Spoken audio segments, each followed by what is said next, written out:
What's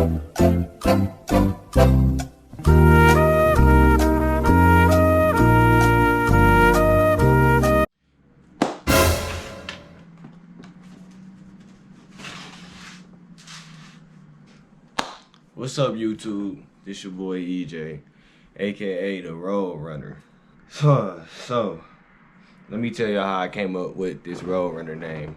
First off, like, this is technically my very first YouTube video, so please let me know how I'm doing. I definitely I've been wanting to start a YouTube vlogging channel for about the last 5 years, probably for me. I actually been wanting to start a vlogging channel for a minute. But I've been wanting to start the Motovlog for the last 5 years. I've been riding for about, I'll say, 7 years. Well, almost 7 years. I started riding in 2015. My very first bike was a 2012 Yamaha R6. I officially had that bike for 2 weeks. I only had it for 2 weeks. Literally, I was young. I really wasn't respecting the bike how I was supposed to. You know, I was real young.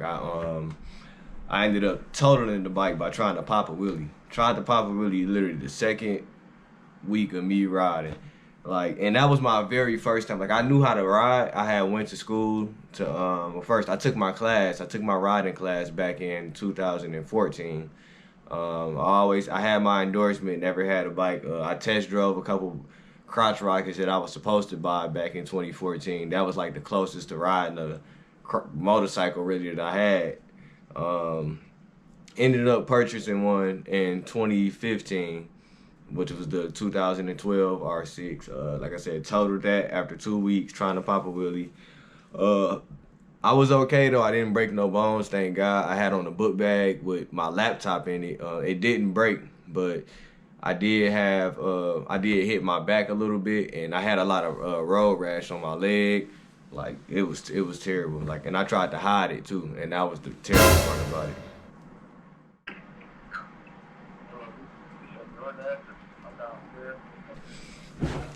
All right, my bad. Forgot I had ordered food. Had to go grab the food, but. Where'd I leave it? I left off at, I had the 2014 bike, totaled it. Ended up, I had a lot of road rash, so it was bad. I was trying to work through. The day that I crashed my bike, the very next day I had started a new job, which required me lifting. It required me walking, and it was terrible. And at the same time, I was trying to hide it from my mom. So I'm like, she didn't know that I fell off the bike for the longest, maybe for like months. And I'm sitting here trying to walk around with road rash. I'm like, damn, 'cause she didn't want me to have a bike in the first place. So I'm really like, yeah, I can't tell her that. I tried to get it fixed, like, but I was getting ridiculous prices. Like, I took it to one shop and they told me, it was literally, like, I wish I had pictures of the damage. It was literally the tail and a couple other little cosmetic issues. I got told $11,000 to fix that. I'm like, yeah, no. But luckily I had full coverage, so they ended up totaling it out. After that one, I ended up waiting about, I ended up waiting about the end of that year, to about the end of 2015. Went back to the same dealership that I bought the first bike from. Ended up getting my second bike.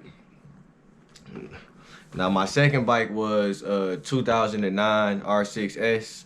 I bought that from Motor City Power Sports out in Waterford, Michigan. That was I'm not gonna lie, that was an amazing bike. Actually, that bike is still around. I actually sold it to one of my boys, so it's still around. I still get to see it. That bike is honestly I can't even say out of the 3 bikes that I own, because I'm on the 3rd bike and the first one didn't last long. But that was like my best. But I had my best experience on that bike. Like, that bike made me fall in love with Yamaha a lot more. Like, I already liked Yamaha, but when I got on that bike, it made me just like Yamaha a total different way, because it's like, on that bike, everybody always thought I was on 1,000 the way I rode that bike, because it was like, that bike was so easy to ride. It was so easy to maneuver. like leaning, anything you wanted to do on that bike, it was like it can be done. You know, once you learn that bike and once it was, you know, you got control of it, that bike was perfect. Okay, so the R6 I ended up riding on for about, let me see, I started riding on it from 2016 and I sold it in 2020, like around end of 2020. I sold it to my boy. I had that bike for about almost 5 years. Sold it to one of my boys. I ended up taking about a couple years off from riding. I still rode that bike when it was just like a couple times, but I didn't, you know, it was just really just the adrenaline rush thing to just go up to the freeway and come back. But I took 2 years off, and it was like I had to get a lot of things together. I ended up having a kid, so it was like, yeah, let me just take a step back from this. So I took a step back from riding for a couple years, about a year and a half to two. It wasn't as hard as I thought. Like, it wasn't as hard as, like, you know, when you got a bike and something is wrong with your bike and you can't ride it, like, that feeling is terrible. Like, it wasn't that feeling. It's like, it's different because when you don't have it and it's like you don't have no choice to not ride it, like, you really, like, it don't phase you, really, you know. But I still have my times when I thought, like, damn, I wish I had my bike. I wish you know, because my bike is my therapy, you know. Like, that, you know, if I don't have nobody to go to, nobody to talk to, I ride the bike. Like, the bike is like, it'll clear my mind. It's like, it's just you and the bike. It's just both brains just working together, and it's amazing, you know. But after that, I ended up getting I was actually looking for a 2017 and up Yamaha R1 to get. I was looking for one for the longest. Like,